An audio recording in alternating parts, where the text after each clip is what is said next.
Now we have definition 2.17 monotonic sequences। ये mainly दो type की हैं। एक टाइप की तो हमारे पास है मोनोटोनिकली इंक्रीजिंग। तो इसमें क्या होगा कि ये सीक्वेंस AN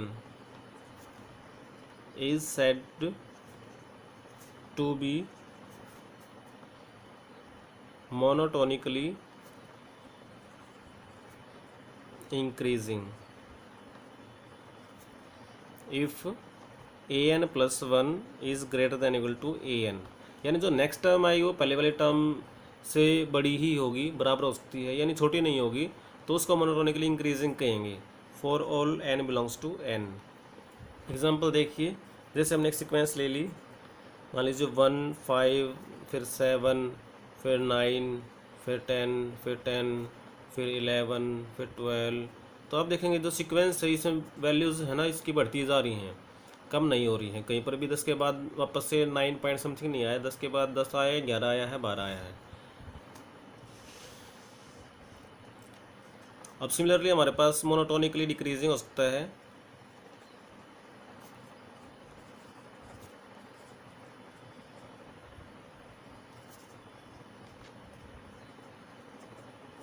यानी कि sequence AN is said to be monotonically decreasing if इसमें जो नेक्स्ट टर्म होगी वो पहले वाले टर्म से छोटी या उसके बराबर होगी for all n belongs to n। जैसे एग्जांपल लें हमने लिया जैसे 1, फिर उसका कम ले लिया, उससे भी कम ले लिया है, उससे भी कम ले लिया है। इस तरह से हमारे पास जो सीक्वेंस है वो मोनोटोनिकली डिक्रीजिंग है। अब हम एक थ्योरम करते हैं 2.18 कि prove that a monotonically increasing sequence AN which is bounded above. देखो मोनोटोनिकली इंक्रीजिंग भी है, इसकी टर्म्स जो उनकी वैल्यूज बढ़ती जा रही है, और बाउंडेड अबो भी है, तो वो क्या करेगी, कन्वर्ज करेगी, कन्वर्जेस टू इट्स। और कहाँ कर करेगी इसकी, क्योंकि बाउंडेड अबो है तो इसकी जो लिस्ट पर बाउंड होगी इसको कन्वर्ज करेगी, लिस्ट अपर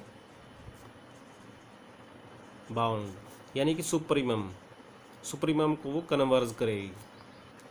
तो प्रूफ देखिए, हम एक सीक्वेंस ले रखी है AN, let sequence AN is bounded above,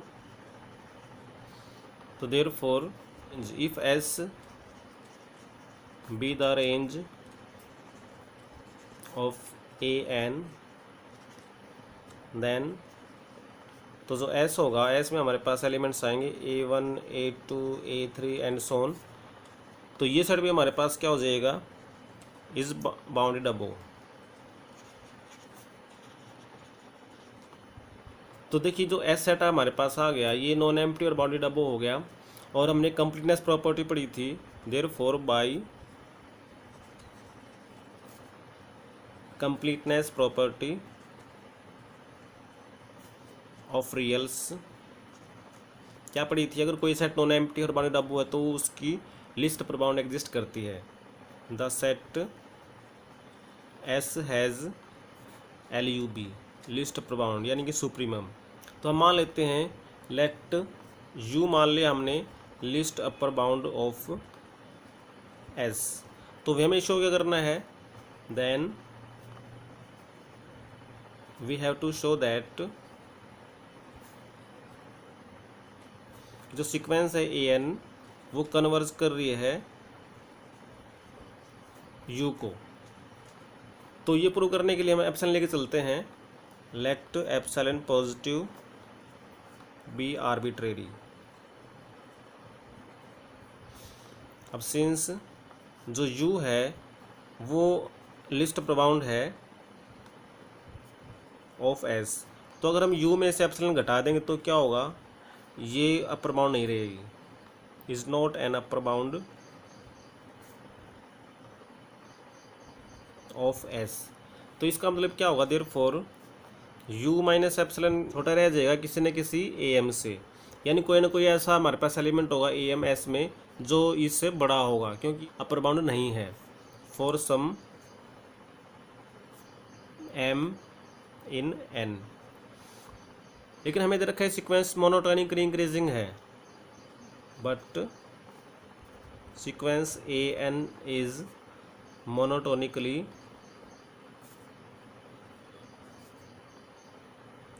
increasing. इसका मतलब अगर हम m से बड़ा कोई नंबर लेंगे तो ये जो an आएगा वो m से बड़ा हो जाएगा, देयरफॉर या फिर ऐसे लिख सकते हैं कि am is less than equal to an for all n greater than equal to m। m से बड़े लेने के बाद an will be greater than equal to am। अब इन दोनों कंबाइन कर देते हैं, तो this implies u minus epsilon is less than an, because u minus epsilon is less than am and am is less than equal to an। तो u minus epsilon is less than an for all n greater than equal to m। इसको number 1 मान लिया। अब हमने u को इस sequence के limit prove करना है, उसके लिए हमें एक इनइक्वलिटी और चाहिए जिसमें कि an will be less than u plus epsilon. तो देखें कैसे लिखें, तो again u is the list upper bound of s। तो देखिए ये अपर बाउंड तो है, तो अगर हम इसमें u में अगर हम एप्सिलॉन ऐड कर दें, is an upper bound of s, तो ये अपर बाउंड बन जाएगी। इसका मतलब क्या होगा कि जितने भी an होंगे वो सारे के सारे u प्लस एप्सिलॉन से छोटे हो सकते हैं for all n in n। तो इसको नंबर 2 मान लेते हैं। तो from 1 and 2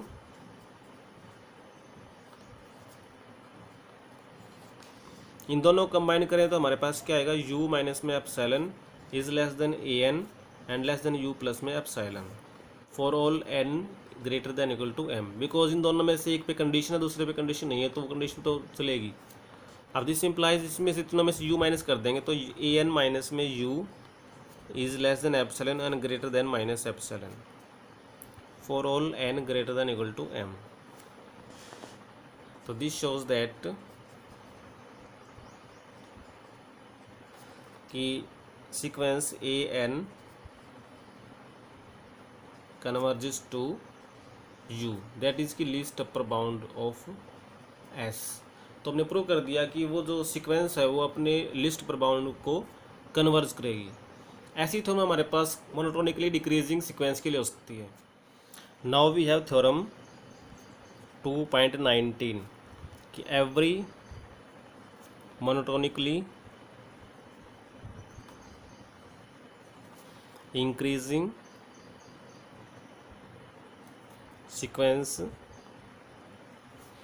unbounded above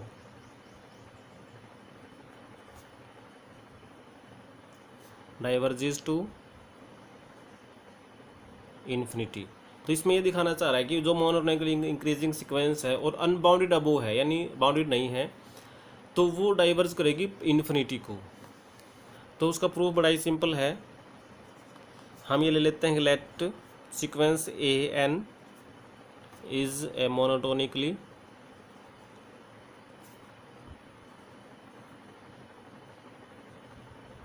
increasing and unbounded above, यानी कि कोई अपर बाउंड नहीं है। इसका मतलब क्या है कि कोई भी हमारे पास नंबर दे रखा हो for any positive number capital के, ये कितना भी बड़ा हो सकता है, हम लिख देते हैं यहाँ पर however large it may be. तो देखिए ये अनबाउंडेड अबोव, इसका मतलब क्या है कि इसकी टर्म्स हमारे पास इस के से ही बढ़ी जाएंगी। तो there exist m in n such that कि a m will be greater than K, यानी कोई ना कोई ऐसी टर्म जरूर आएगी जो इस के से बड़ी होगी, अदरवाइज तो ये बाउंडेड बन जाएगी फिर। बट अब हम एक चीज़ और रखिए, मोनोटोनिकली इंक्रीजिंग, तो इसका मतलब क्या है कि अगर एम से बड़े नंबर लेंगे तो ए एम से बड़े हमारे पास टर्म्स आएंगी। A N is greater than equal to A M for all N greater than equal to M, तो इन दोनों को कंबाइन कर देते हैं, तो therefore A N is greater than K आ जाएगा for all N greater than equal to M. और ये डेफिनेशन हमारे पास किसी सीक्वेंस के डाइवर्ज होने की, जिसकी सारी टर्म्स इस एम से आगे के से बड़ी हैं, तो this implies sequence a n diverges to